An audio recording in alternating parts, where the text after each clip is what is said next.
À ma chronique aujourd'hui, peut-on retrouver le bonheur après un congédiement, un accident d'automobile ou un accident de travail?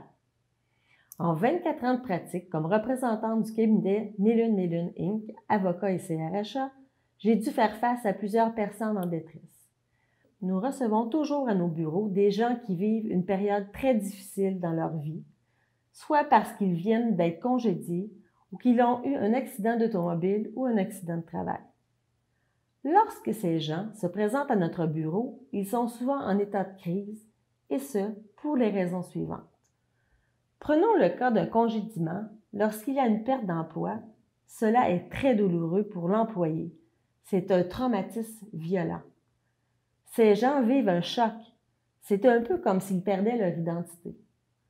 Le travail d'une personne, c'est un peu comme sa colonne vertébrale. Les travailleurs n'ont plus d'interaction avec les gens et ils ne peuvent plus développer leurs compétences, et ce jusqu'à temps qu'ils se trouvent un autre emploi. Ils n'ont plus le sens de la valorisation. Donc, pour eux, c'est comme si tout s'écroulait. Le congédiement, c'est un deuil à surmonter et pour lequel l'employé doit faire face au choc, au déni, à la colère, à la tristesse et à l'acceptation. Le deuil est différent d'une personne à l'autre. Il ne se vit pas de la même façon et son temps de guérison n'est pas le même pour chaque personne. Il faut seulement que la personne concernée s'accorde du temps et accepte de vivre ce deuil et de ne pas se culpabiliser. Il y a une phase difficile à traverser lors du congédiement. C'est la baisse du revenu qui affecte l'employé et ou s'il y a lieu sa famille et qui, dans la majorité des cas, affecte le couple. La perte d'argent est toujours un facteur très stressant.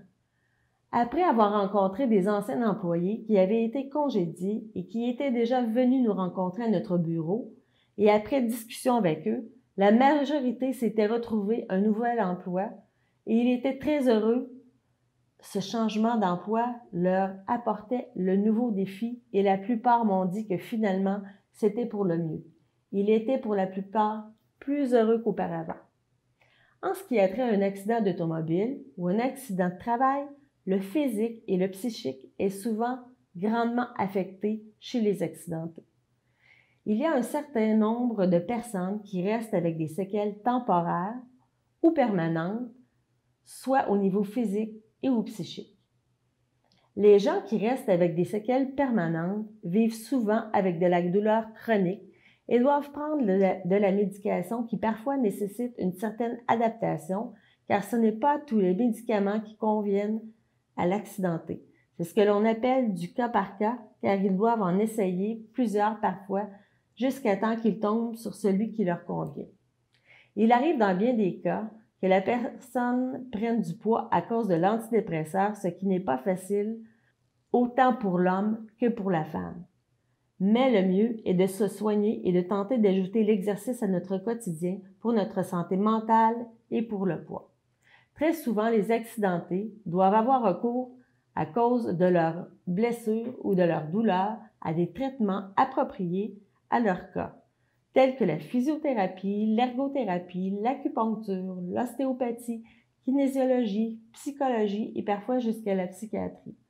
Des séances de psychologues sont souvent nécessaires, soit pour travailler sur la douleur, la dépression suite à un accident, la relation de couple qui s'est dégradée, soit suite à une baisse de revenus ou suite à l'état du conjoint qui va mal depuis l'accident, sur l'agressivité ou même sur des pensées suicidaires.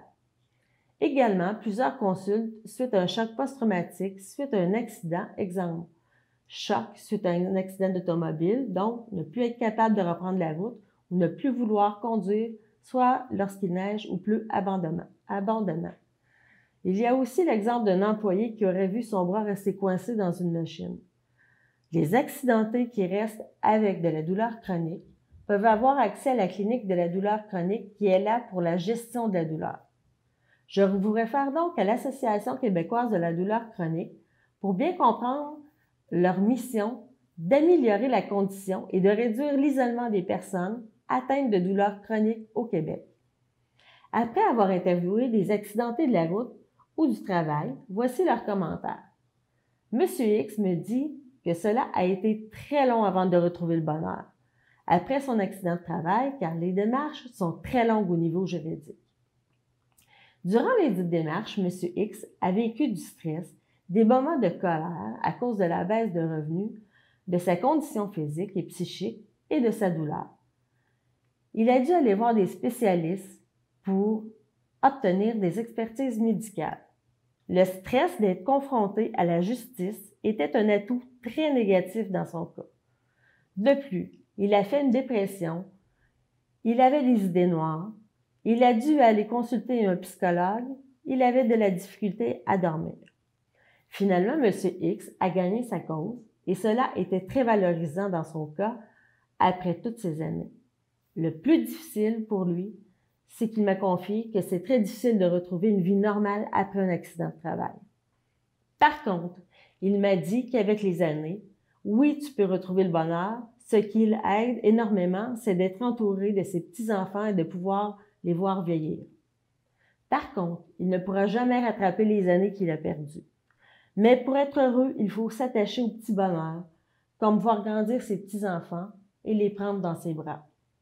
M. X a été victime d'un accident de travail. Il a tombé de plusieurs pieds en bas d'une échelle et a dû se faire amputer sa jambe. Celui-ci a eu et a toujours le syndrome du membre fantôme suite à son amputation.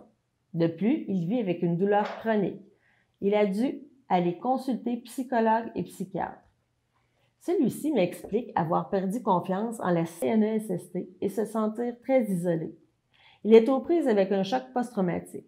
Il n'est plus capable ou presque d'aller dans les hôpitaux depuis son amputation car cela lui rappelle de trop mauvais souvenirs. Lors de mon interview, selon ce qu'il me dit clairement, il ne retrouvera jamais le bonheur qu'il avait avant l'événement, sauf ce qui le tient en vie, c'est de voir ses petits-enfants. Cela lui donne un moment de bonheur lorsqu'il les voit. Madame X a eu un accident de voiture à l'âge de 23 ans. Alors qu'elle conduisait son véhicule et qu'il tombait une bonne quantité de neige et qu'elle se dirigeait en direction de la maison, elle a perdu contrôle de son véhicule à cause d'une accumulation de neige et elle a fait un face-à-face. Son véhicule a été déclaré perte totale. Elle a été transportée d'urgence à l'hôpital et les diagnostics qui ont été émis sont fracture de la hanche droite et fracture du genou gauche. Elle a été hospitalisée quelques jours et elle a dû faire face à la physiothérapie. Celle-ci a dû aller consulter un psychologue car elle a eu un choc post-traumatique suite à l'accident d'automobile. Elle a toujours de la difficulté à conduire lorsqu'il neige. Lorsqu'elle est sur une route qui rencontre les autres véhicules, ainsi que lorsqu'elle est passagère dans un véhicule. Elle se met à crier et à se fermer les yeux lorsqu'elle est passagère. Elle me dit avoir retrouvé le bonheur malgré l'accident. Elle appréciait la vie avant, mais depuis cet accident, elle apprécie toutes les petites choses de la vie. Ce qui l'a touché énormément, c'est le fait que tous ses amis sont venus la voir à l'hôpital et elle a réalisé que lorsque tu aides des gens et que tu as de bons amis, ils sont là pour toi lorsque tu en as besoin. Avant l'accident, elle avait des projets qu'elle voulait réaliser, mais maintenant, elle fonce et elle réalise le tout. Donc, il est possible de retrouver le bonheur en s'aidant soi-même et en mettant les choses de notre côté et de foncer dans la vie. Veuillez prendre note que les témoignages ne sont pas fictifs. J'ai eu le temps de bien discuter avec chaque personne. Je vous remercie de votre attention. Marie-Hélène Mélune, Mélune TV.